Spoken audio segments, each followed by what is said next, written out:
이번에는 그 면접 준비하면서 좀 황당했던 질문 3개에 대해서 좀 알아보도록 하겠습니다. 뭐가 있냐면요. 첫 번째는 이제 이런 예상 질문이 있더라고요. 학교에서 아예 이렇게 질문을 하겠노라고 예상 질문을 홈페이지에 올려놓으십니다. 가장 황당했던 거는 이제 친구와 삼각관계일 때 어떻게 할 것인지. 이 학생은 이제 정비학과 항공정비 쪽으로 이제 준비를 했었는데 같이 이제 면접 준비를 하면서 이런 질문에 대해서 어떻게 대답할 것인지 좀 많이 황당했습니다. 이제 항공정비라든지 그쪽에서 많이 물어보셔야 되는데, 그러니까 이거는 질문 의도가 좀 인성 쪽을 물어보시는 것 같아요. 그래서 친구하고 삼각관계일 때 이제 이러지도 저러지도 못한 상황에서 좀 재치 있는 답변 어떻게 해결할 것인지. 그래서 저 같은 경우에는 일단 뭐 친구가 제가 이제 남성이니까 그러니까 남성 친구가 중요한지 일단 여성 제가 좋아하는 사람이 중요한지 먼저 좀 따져봐야 될 것 같고, 그 다음에 이제 제가 좋아하는 여성한테 최대한 저의 마음을 잘 전달을 하겠죠. 그 다음에 친구에게도 제가 이제 그 여성을 어떻게 생각하는지 잘 전달을 할 것 같습니다. 그리고 이제 판단은 그 여성에게 맡기겠죠. 이거는 면접용 답변이고 실제로는 좀 자존심이 많이 상할 것 같고 스트레스도 많이 받을 것 같습니다.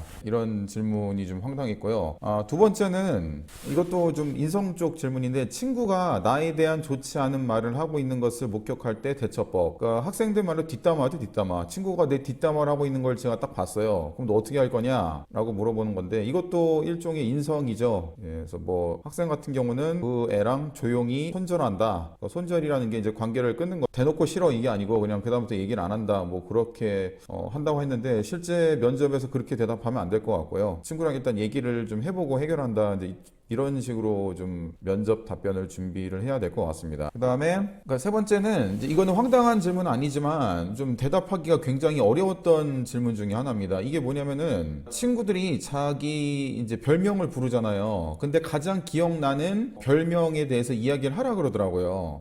근데 이제 저희 때와는 다르게 이제 저는 40대 중반이지만 저도 별명이 있었거든요. 근데 제 느낌으로 요즘 학생들은 별명을 잘 안 부르는 것 같아요. 그러니까 물어보니까 역시 별명을 부르지도 않고, 자기가 다른 학생 친구들 별명을 부르지도 않고 있지도 않고, 또 다른 학생들도 자기에 대해서 별명을 부르지 않고 한 번도 별명이 있었던 적이 없다고 하더라고요. 그러니까 이거는 시대가 많이 바뀌었다는 것을 좀 증명하는 질문이 아닐까 생각이 돼요. 그래서 왜 그런가 곰곰이 생각을 해봤는데, 그 당시에는 제가 답변을 못 해줬는데 나중에 한 2, 3주 정도 후에 생각이 나더라고요. 요즘 같은 경우에는, 예전에는 이제 육체적 폭력이라든지 육체적 왕따, 서로 마주보고 오프라인 왕따가 많이 있는데, 요즘에는 이제 그게 많이 바뀌었어요. 그러니까 직접 대놓고는 안 하지만은 뭐 온라인이라든지 SNS 이런 데서 왕따를 많이 시킵니다. 근데 이제 그 별명이라는 게 이제 비하의 의미가 들어가 있지 않습니까? 상대방을 비하하는 쪽의 의미가 들어가기 때문에 이 언어 폭력 이것도 굉장히 그 사람에게 상처를 주는 것 중에 하나고,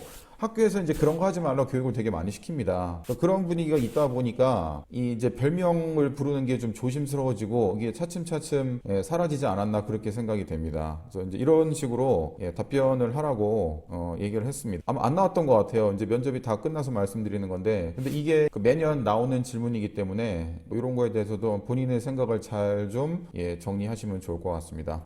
이상 면접에서 좋은 결과가 있으면 좋겠습니다.